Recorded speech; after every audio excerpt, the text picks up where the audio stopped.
Hello and welcome to Lavneesh sir की class. आज की ये शिक्षा निदेशालय राष्ट्रीय राजधानी क्षेत्र दिल्ली की वर्कशीट नंबर 8 जो कि कक्षा 7वीं के विद्यार्थियों के लिए है, यह ली गई है गणित विषय से। और आज इसमें हम सीखेंगे पूर्णांकों में भाग के गुण। यानी पिछली बार हमने पूर्णांकों का विभाजन सीखा था और देखा था कि उसमें कौन कौन सी प्रॉपर्टी, कौन कौन से जो उसके गुण लग रहे हैं। आज हम भाग के गुण देखेंगे कि जब हम किसी को किसी से भाग करते हैं तो किस गुण या किस प्रॉपर्टी का हम प्रयोग करते हैं। तो चलिए बिना समय गवाए शुरुआत करते हैं मेरे साथ और समझने की कोशिश करते हैं। तो देखो, पहला जो गुण है वो है एक से भाग। यानी यदि किसी पूर्णांक को एक से भाग किया जाता है तो भागफल वही संख्या होती है। ये बात याद रखिएगा, किसी भी पूर्णांक को जब हम एक से भाग करेंगे तो जो संख्या, जो पूर्णांक जिसको हम भाग कर रहे हैं उत्तर भी वही पूर्णांक होगा। फिर स्वयं से भाग, यानी यदि किसी पूर्णांक को स्वयं से विभाजित किया जाता है तो भागफल एक होता है। जब भी किसी भी पूर्णांक को उसी पूर्णांक से भाग करोगे तो उत्तर हमेशा एक आएगा। तो है ना मजेदार चीज, एक से भाग करा पूर्णांक को तो वही उत्तर आएगा, और किसी पूर्णांक को उसी पूर्णांक से भाग करोगे तो एक उत्तर आएगा। फिर है जीरो से भाग, यदि किसी पूर्णांक को जीरो से विभाजित किया जाता है तो भागफल अर्थहीन होगा, यानी कि उसका कुछ भी नहीं होगा। तो जैसे फॉर एग्जाम्पल अगर हम 9 को 0 से भाग करें तो उत्तर अर्थहीन आएगा, क्योंकि वह भाग हो ही नहीं सकता। क्योंकि हमने जब समझा भी तो है कि यदि हम किसी भी संख्या को, पूर्णांक को हम 0 से भाग करते हैं तो हम भाग ही नहीं कर सकते हैं, तो इसका मतलब वो अर्थहीन है। फिर है 0 को किसी पूर्णांक से भाग करना। 0 को किसी पूर्णांक से भाग करना, एक तो होता है 0 से भाग करना और फिर है 0 को किसी पूर्णांक से भाग करना। यानी यदि 0 को किसी पूर्णांक से विभाजित किया जाता है तो भागफल 0 आएगा। यानी 0 को आप 3 से करें, -3 से करें, -5 से करें, 10 से करें, 100 से करें तो उत्तर हमेशा ही 0 आएगा। यानी 0 से भाग करोगे तो अर्थहीन, और अगर 0 को भाग करोगे तो उत्तर 0 है। आसान बात कि पूर्णांक को एक से भाग किया तो पूर्णांक ही उत्तर आया, पूर्णांक को पूर्णांक से किया तो एक उत्तर आएगा। समझो, ठीक है। पूर्णांक को एक से भाग किया तो वही पूर्णांक आएगा, और पूर्णांक को पूर्णांक से किया तो एक उत्तर आएगा। अगर हम किसी पूर्णांक को 0 से भाग करें तो अर्थहीन होगा, और 0 को किसी पूर्णांक से भाग करें तो उत्तर 0 ही रहेगा। बहुत आसान है। फिर इसके बाद है संवृत नियम।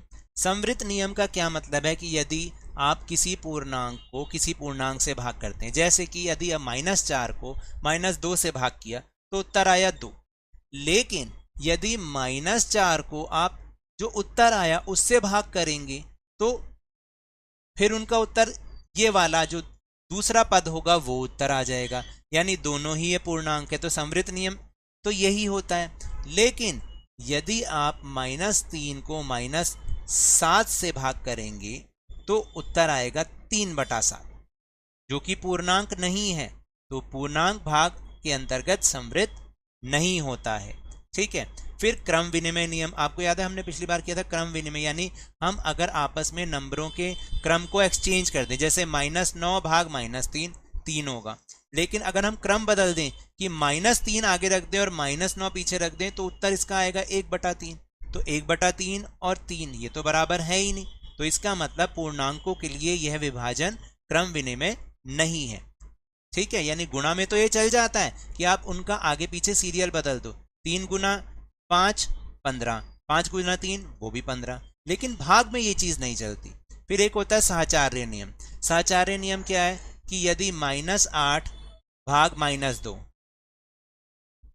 और ये तो एक ब्रैकेट में, और इनका जो उत्तर है उसको आप -2 से भाग करें, तो देखिए -8 को जब हमने 2 से भाग किया तो -4 आया, और फिर हमने उसको 2 से भाग किया तो -2 आया। लेकिन यदि हम -8 को बाहर रख दें और बाद के जो दोनों हैं उनको ब्रैकेट में रख दें, फिर हम करके देखें तो -8 तो है ही, और ये जो ब्रैकेट में दूसरा और तीसरा जो नंबर आ गए उनको अगर हमने किया तो 2 को अगर हम -2 से करें तो क्या आएगा, भाग का 1 आएगा, और -8 को अगर हम -1 से भाग करें तो इसका मतलब ये भी जो है विभाजन के अंतर्गत पूर्णांक साहचर्य नहीं होते हैं। तो वही वाले नियम जो अभी ऊपर हमने समझे वही नियम है, बाकी ये नियम इनके लिए भाग में नहीं होते हैं। यानी भाग में ये सही नहीं बैठते हैं। तो अब हम निम्नलिखित तालिका को पूरा करने का प्रयास करेंगे। आइए तालिका को पूरा करें। कथन 1, कथन 2, और आपको लिखना है कि इनमें कौन सा भाग का गुण लग रहा है, उसका नाम लिखना है, उसका प्रॉपर्टी, कौन सी प्रॉपर्टी, इंग्लिश में बोलते हैं प्रॉपर्टी लग रही है, वो हमें लिखनी है। ठीक है, तो पहला है 5 को हम किससे भाग करें कि उत्तर 1 आ जाए। अभी अभी ऊपर हमने समझा था कि अगर हम जिस पूर्णांक को उसी पूर्णांक से भाग कर दें तो उत्तर हमेशा 1 आता है। यानी फिर दोबारा बता रहा हूं, अगर किसी पूर्णांक को उसी पूर्णांक से भाग कर दें तो उत्तर हमेशा 1 आएगा। तो ये कौन सा गुण होगा, स्वयं से भाग। ठीक है, जो ऊपर अभी अभी हमने समझा रूल, हम गुण या प्रॉपर्टी को रूल कह देते हैं। फिर अगर आप 0 को 7 से भाग कर रहे हो, 0 को, तो उत्तर 0 आ रहा है। और यहां पर हम किससे भाग करें 8 को कि 0 उत्तर आ जाए, 0 से। तो इस प्रॉपर्टी, इस नियम का नाम है 0 से भाग। फिर है -25 को आपने 1 से भाग किया तो उत्तर क्या आएगा, जल्दी बताओ। जब हम किसी पूर्णांक को 1 से भाग करते हैं तो वही वाला पूर्णांक हमारा उत्तर होता है, यानी कि -25। और यहां पर हम क्या लिखें, किसको हम 1 से भाग करें कि उत्तर 17 आ जाए, यानी कि 17। तो जब हम 1 से किसी पूर्णांक को भाग करते हैं तो उत्तर वही पूर्णांक होता है। और कौन सा नियम है ये, 1 से भाग वाला। इसी तरह यहां पर भी देखो, -100 को 1 से भाग किया तो उत्तर क्या आना चाहिए, जल्दी बोलो, अभी अभी समझाया ऊपर, यही -100 वही आ जाएगा। जिसको हम 1 से भाग कर रहे हैं वही उत्तर होगा। और यहां पर हम किसको भाग करें 1 से कि ये वाला उत्तर आ जाए, इसी को ही। तो इसका मतलब कौन सा रूल हुआ, 1 से भाग। फिर 125 को किससे भाग करें कि उत्तर अर्थहीन हो जाए। याद करो, अभी अभी तीसरे नंबर पे मैंने समझाया था, अगर हम किसी भी पूर्णांक को 0 से भाग करते हैं, 0 से, तो उत्तर क्या बन जाता है, अर्थहीन। ये 0 है, थोड़ा सा इसको ध्यान से देख लें। और -65 को 0 से भाग किया तो यहां पर भी हम लिख देंगे अर्थहीन, यानी ये हो ही नहीं सकता। और ये कौन सा रूल है, 0 को किसी पूर्णांक से भाग करना। इस तरीके से हमें इस तालिका को भरना है। अब चलिए हम दूसरे प्रश्न पर चलते हैं, रिक्त स्थानों की पूर्ति करें। तो चलिए इसको देखते हैं। अब देखो, -100 को आप किस संख्या से भाग करोगे कि उत्तर आपका 50 आ जाए। तो 100 को हम किससे भाग करें कि 50 आ जाए, 2 से। और 2 भी कौन सा वाला होना चाहिए, क्योंकि हमारे पास जमा का 50 आना चाहिए, तो हम इसको -2 से करेंगे। अगर हम -2 को -100 को -2 से भाग करेंगे तो मैं यहां करके दिखा दूं आपको, इस तरीके से आप इसको करके भी देख सकते हो। माइनस से माइनस कट जाता है और इसको हम जब भाग करेंगे तो उत्तर हमारा 50 ही आएगा, क्योंकि 50 दूनी 100 होता है या नहीं होता। अब इसको करके देखो, जब आपने 26 को -13 से भाग किया, दोनों ऑपोजिट साइन है, तो आंसर भी माइनस में आएगा। तो आंसर आएगा -2। ठीक है, -15 को -5 से भाग करोगे तो उत्तर आएगा +3, क्योंकि दोनों सेम साइन है तो उत्तर प्लस, दोनों ऑपोजिट साइन है तो उत्तर माइनस का आएगा। तो -2 +3 होगा क्या, घटा, लेकिन चिन्ह किसका आएगा, जो बड़ा होगा, तो इसका उत्तर आ जाएगा 1।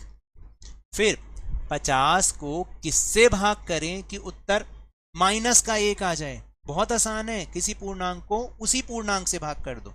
लेकिन अगर हम 50 से करेंगे तो +1 आएगा, तो इसको हम कर देते हैं -50, तो उत्तर आएगा -1। ठीक है, अब चौथा प्रश्न करते हैं। देखिए, -100 + 1 ऑपोजिट साइन है, अलग अलग साइन है, तो होगा तो घटा, लेकिन चिन्ह उसका आएगा जो बड़ा होगा, तो इसका उत्तर आएगा 101 में से 1 गया 100, लेकिन कैसा, माइनस का। फिर आप इसको करें -99 और इसको खोलोगे तो ये -1 बन जाएगा, भाग के चिन्ह का बीच में भाग का चिन्ह। तो इसको जब हमने किया तो ये हमारा आएगा साइन तो माइनस का और 100 बन जाएगा, क्योंकि माइनस माइनस प्लस होते हैं। जब आप इन दोनों को भाग करोगे, यहाँ पर -100 से भाग करोगे, माइनस से माइनस कट गया, उत्तर आएगा 1। अब आपको समझ में आया। फिर तीसरा प्रश्न, ध्यान से सुनना और करने की कोशिश हम करें। एक ऑनलाइन टेस्ट में प्रश्न के सही उत्तर देने के लिए +3 अंक मिलेंगे, तथा गलत उत्तर देने के लिए -2 अंक दिए जाएंगे, यानी 2 अंक काट लिए जाएंगे। राजीव ने 20 कुल अंक प्राप्त किए, यानी उसने टोटल मार्क्स कितने लिए 20। यदि उसने 12 प्रश्न सही हल किए तो बताएं कि उसने कितने प्रश्नों के उत्तर गलत दिए। अब बड़ी मुश्किल बात हो गई है। तो हमें यह पता है, देखो यहां पर कुछ चीजें पता है कि सही उत्तर देने के लिए, हर सही उत्तर देने के लिए 3 मार्क्स मिलेंगे, हर गलत उत्तर देने के लिए -2 मिलेंगे। अब टोटल मार्क्स जो राजीव ने लिए वो 20 अंक प्राप्त किए, और यह भी बताया कि उसने 20 जो अंक प्राप्त किए उसमें से 12 प्रश्न सही किए हैं। तो इसका मतलब कुछ प्रश्न गलत भी किए होंगे, यानी जब हम कुल अंक लेते हैं तो सारे के सारे तो प्रश्न सही नहीं करते, उसमें गलत भी अंक शामिल होते हैं ना, यानी गलत प्रश्न भी किए होते हैं, सही प्रश्न भी, तभी कुल अंक मिलते हैं। तो अब हमें बताना है कि कुल कितने प्रश्नों के उत्तर उसने गलत दिए। चलिए इसका उत्तर देखते हैं। तो देखो इसका उत्तर है कि प्रत्येक सही उत्तर के लिए दिए गए अंक पहले हम लिख लेते हैं, जो दिया हुआ है 3। अब उसने 12 सही उत्तर जो दिए उसके लिए कितने अंक उसको मिल गए, 12 × 36। भाई उसको 36 मिलने चाहिए क्योंकि उसने 12 सही उत्तर दिए और हर प्रश्न के लिए 3 अंक उसको मिले, तो 36 मिल गए। लेकिन राजीव ने उस कक्षा ऑनलाइन परीक्षा में, अब यहां आप लिखोगे ऑनलाइन परीक्षा में 20 अंक प्राप्त किए। राजीव ने कितने अंक प्राप्त किए, 20 अंक प्राप्त किए। तो इसलिए जो गलत उत्तर के अंक उसने प्राप्त किए, मैंने अभी समझाया था कि जब उसने टोटल मार्क्स लिए उसमें गलत भी होंगे सही भी होंगे। तो सही उत्तरों के लिए तो उसने 36 लिए थे और गलत के लिए हमें पता नहीं कितने। तो कुल अंक में से अगर हम सही उत्तरों के अंक को घटा दें तो हमारे गलत उत्तरों के अंक आ जाएंगे, यानी गलत उत्तरों के अंक हमारे आ गए -16, क्योंकि 20 में से 36 घटाना है। अब 20 में से 36 घटाएंगे तो माइनस का ही 16 आएगा ना, क्योंकि ये प्लस का है और ये माइनस का है। तो अच्छा, ये तो आ गए कुल अंक जो उसने गलत उत्तरों के लिए प्राप्त किए। एक गलत उत्तर के लिए जो अंक मिला वो मिले थे -2।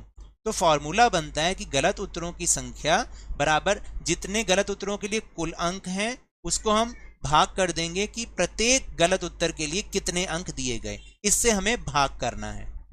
तो उसने गलत उत्तरों के लिए कुल अंक प्राप्त किए थे -16, और हर एक गलत उत्तर के लिए अंक कितने हैं, -2। तो -16 को -2 से जब हम भाग करेंगे तो माइनस से माइनस कट गया और 2 × 8 = 16, यानी उसने 8 गलत उत्तर किए थे, तभी उसके -16 मार्क्स कट गए। यानी सही उत्तर उसने किए तो 36 नंबर मिले, लेकिन उसमें से उसके 16 नंबर घट गए क्योंकि उसने 8 उत्तर गलत भी दिए, इसलिए उसको कुल अंक कितने मिले, 20 मिले थे। तो हमने ये चेक करके भी देख लिया है। तो ये तो थी आज की वर्कशीट। अगर मेरे इस तरह समझाने से अब आपको समझ में आने लगा है तो इस चैनल और वीडियो को लाइक दीजिए, कम से कम 1000 लाइक तो जरूर दीजिएगा, शेयर कीजिए, सब्सक्राइब कीजिए और अपने ही इस चैनल को जल्दी से जल्दी 50K सब्सक्राइबर तक पहुंचा दीजिए। लेकिन याद रखिएगा, घर से बाहर निकलते समय मास्क जरूर लगाना है क्योंकि कोरोना अभी भी फैल रहा है। और जब भी आपकी बारी आए कोरोना का टीकाकरण जरूर कराएं क्योंकि कोरोना को हराना है और जिंदगी को एक बार फिर से सुहाना बनाना है। इसी उम्मीद के साथ बहुत बहुत धन्यवाद।